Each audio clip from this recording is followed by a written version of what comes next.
కథ పేరు అసహాయ భూతం. ఘనమైన అటవీ మధ్యలో ఒక చెట్టు మీద ఒక భూతం ఉండేది. అది ఎప్పుడూ ఒంటరిగా దుఃఖంగా ఉండేది.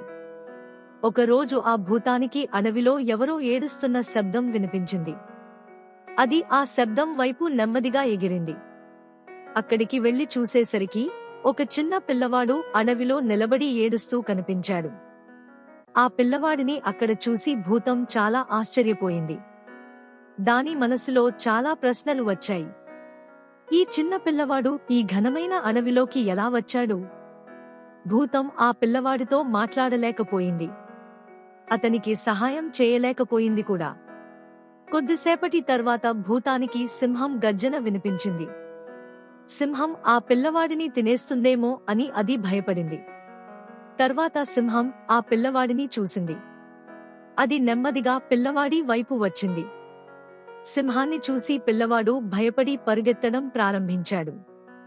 సింహం ఆ అమాయక పిల్లవాడి వెనుక పరుగెత్తి అతన్ని పట్టుకుని తినేసింది. భూతం ఇవన్నీ చూస్తూనే ఉండిపోయింది. కాని ఏమీ చేయలేకపోయింది.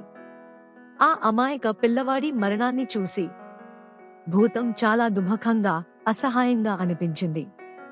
కథ యొక్క నీతి: భూతం ఒక ఆత్మ కావడంతో ఇతరులకు సహాయం చేయలేకపోయింది. దూరం నుండి మాత్రమే చూస్తూ ఉండిపోయింది. కాని ఈ రోజుల్లో జీవించి ఉన్న మనుషులు కూడా కొన్నిసార్లు ఆత్మల మాదిరిగా కష్టాల్లో ఉన్నవారిని సహాయం చేయకుండా చూస్తూ ఉంటారు.